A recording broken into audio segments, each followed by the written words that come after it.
Stepping off the porch stoop. Hey guys, Kevin, 8 o'clock tomato talk, tomato hat. Hey, how's it going? I'm so excited. Check out the leaves on the area here. Gonna do a leaf mold. I've got my enclosure over yonder there. Not there. Right over in there. See it out there? Just past the garage, past that stump. I have all my leaf mold over there, right by my compost area. And we're gonna take a little tour of that leaf mold soon coming up. So this tree alone right here, this beautiful maple right here, almost all the leaves are gone from this beauty. But you can see still leaves everywhere on the ground. I've picked those up 2 or 3 times. I got like 20 some wheelbarrow fulls. Guys, I told you I used to go up into the mountains in California, like 18 miles one way with my pickup truck and load up bag after bag after bag full of oak leaves from a friend of mine's property. I just did what I could because that's what I had. So you can do it too. You can garden in flower pots. You can garden in raised beds. You can garden in the ground. You can pick up leaves on your property like I'm blessed to have here now. Or you can go to the local park and pick them up. I would go to our local university as well as going up to the mountains when I was in SoCal. And I would ask them if I could rake the leaves. I was like a part-time groundskeeper, but they'd give me these free leaves. It was so cool. So that's coming up though. Right now we're gonna talk about the raised bed. So I've just stepped off the porch stoop. Proximity, showing you that again. Put your gardens close, guys. The former owner had a garden way down there past that chestnut tree right there, like 40 feet past that. Too much walking, too much hill. I'm gonna be 70 years old in 9 years. I don't wanna be, going on a trek with water bottles and granola bars so I can survive walking down to the garden to pick some tomatoes. I want to have it close by so I can enjoy it. Sustainability, guys, that's what gardening is all about. It's a lot of work anyway, getting your soil built, but it's another thing to do all of that work and then to have to keep doing work just to maintain it. It can get tiresome. So think about it carefully before you place your garden. This whole area right here, right off you can see this big elm tree right in front of it. We've got an area with wood chips already that we've already staked out, so to speak, and we're prepping. We've been prepping. Those wood chips have been there for over a year. We're either gonna plant in the ground or do more raised beds right there. And of course, use that soil in that area too. But the rest of the gardening is gonna go right off this blacktop here. Just very close, 6-8 feet off the blacktop. But let's talk about the 5x3. First of all, okay, so I learned something about container gardening. You gotta have really good soil and you gotta top dress it. Top dressing means in the process of the season, say your plants are 4 or 5 weeks in, 6 weeks in, and they're 6-8 inches tall, you gotta enrich that soil more, because look what happened. These potted up carrots were once bigger in the greens department. Their tops were much bigger. They took off like crazy compared to the raised bed over here. But now take a look at this. Here's that little 1-gallon pot from the nursery I repurposed. Not looking so good. There's a couple like pinky sized carrots in there. I planted them too tightly. I should have thinned them out more. Maybe 6-8 carrots total in there. And it's just kind of a small pot for that. Look at the next one up. This is a 2-gallon pot. A little bit bigger, a little bit better, but still not doing great. There's a couple roots in there I see forming, but come take a look at this. Look at these tops on these carrots, guys. Lush, delicious, by the way. You ever heard the wives' tale where carrot tops are poisonous? That's wrong. You can eat carrot tops. Dice them, slice them, throw them in a stew. You can do anything with them. You can, if you dice them fine enough and they're the choicest parts of the carrot, you can actually eat them fresh on a salad. You can use them as a pesto in place of basil.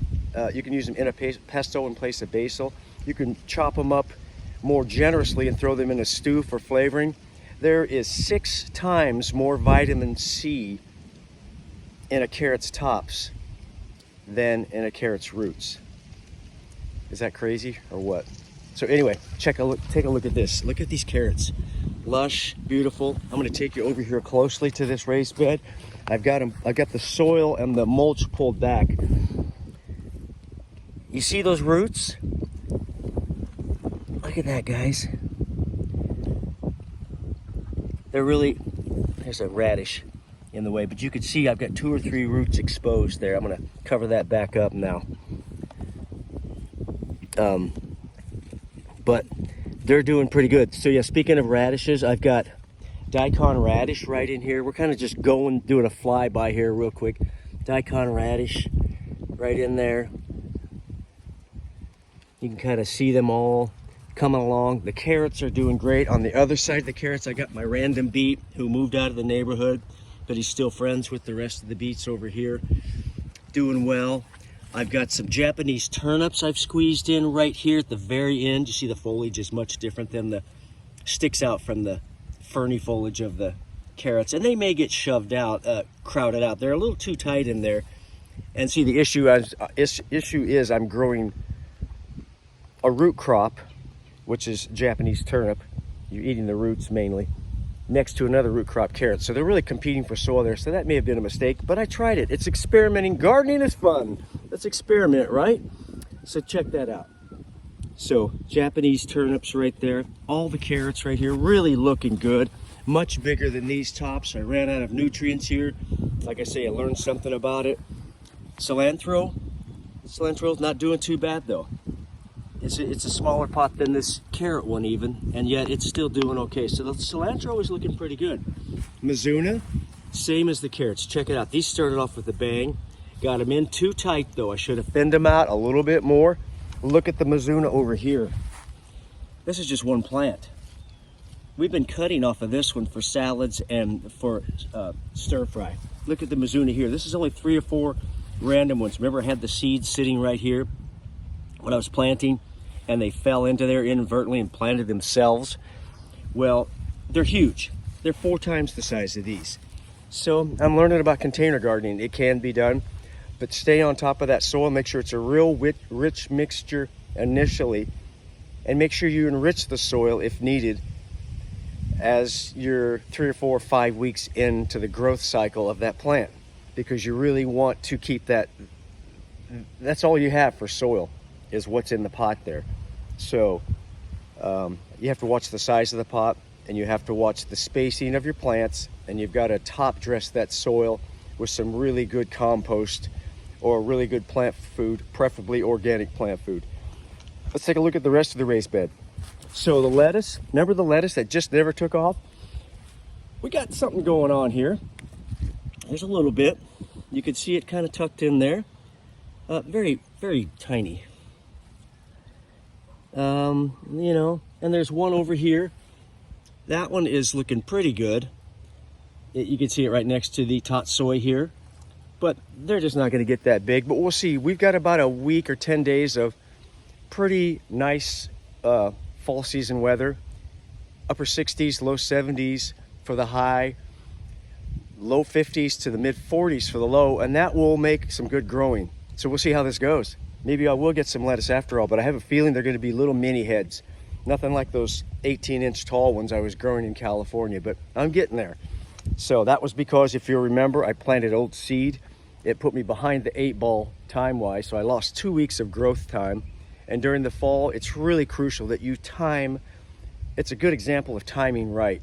I lost my timing there. I lost my timing. I lost my timing because I grew old seed. I tried to save a couple pennies.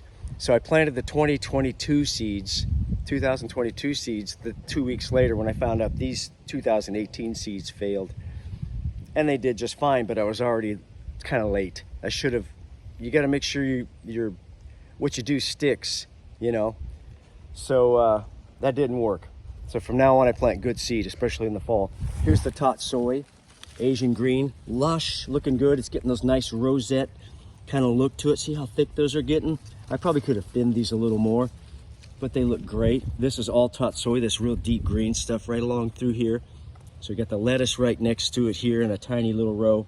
There's a little light my wife stuck in there. It's very cool at night. Really nice ambience. So a little bit of lettuce, tatsoi, carrots, Japanese greens over yonder.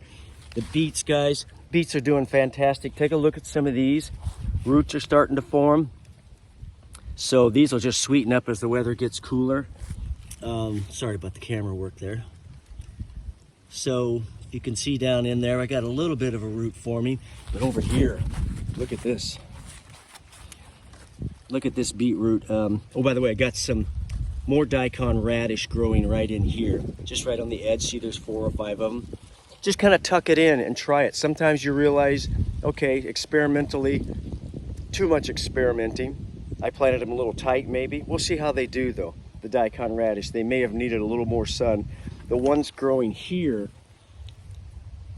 in this row right here, the daikons seem to be doing a little bit better than the ones I stuck in right here next to the Tatsuin beets.